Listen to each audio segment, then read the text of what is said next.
Well, this Saturday, the community came together in protest of Mahsa Amini's death. The president of House of Iran, Mehdi Moin, is joining us now. Mehdi, good morning, and thank you for coming in.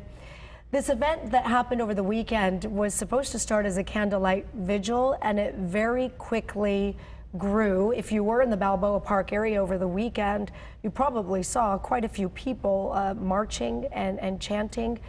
What happened this weekend? Well, we started out, as you said, as a candlelight vigil at the House of Iran, but then later on, the numbers grew bigger and bigger, and we had at one point, about 2,000–3,000 people that wanted to demonstrate and show their discontent and anger about what has happened in Iran in the last couple of weeks, and basically they're demanding changes. Fox 5 was there over the weekend. Fox was there, and they saw for themselves and showed to the audience as to who were they, and also the message. The message, and we saw this showing through over the weekend and also this morning. When you hear local Iranian Americans who live here in San Diego, Mehdi, they're mad. They're really mad. They are, and I think they need to be heard, and I appreciate the media, in particular Fox, showing that to everybody. But also, we need to also realize that something needs to be done going forward in terms of, heeding to their demands, to their requests. Protests from Iran are not new to us. We've seen them and covered them right here for many years. Why is this different? That's a $1 million question. Why is this different? I mean, first and foremost, we have lost a young, vibrant, brilliant woman. There was just a tourist visiting Tehran from her little city in northwestern part of Iran, and then 3 days later she was comatose and passed. So that is a remarkable event that would frustrate anybody, in particular parents. I think that's one issue, but then the other thing is that there are compounding issues that's happening in terms of the economy, the environment, and the situation in Iran.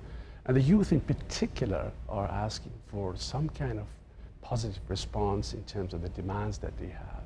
As you know, the population of the youth in Iran, 86 million people live in Iran, of which 70% are below the age of 35. So everybody's young.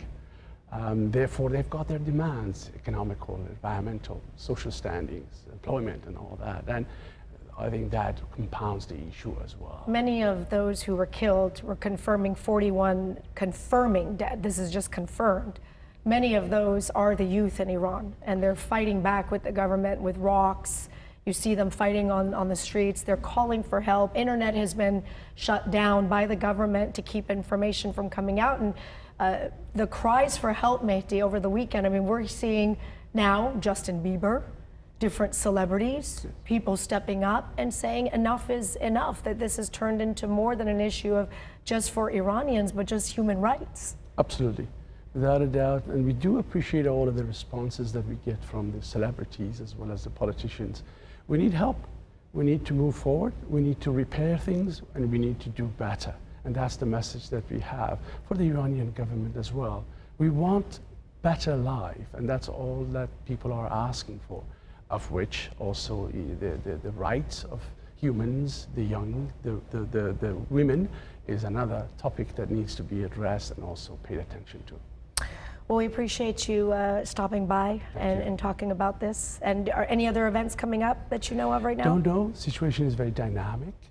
The idea is to stay engaged, and I want everybody, in particular the media as well as the non-Iranians in the city, to stay engaged and support us. We appreciate you coming in. President of the House of Iran, Mehdi Moin, thank you. Thank you. Time now 7:38, still ahead, getting help from others, why most people are afraid to ask, and why they shouldn't be.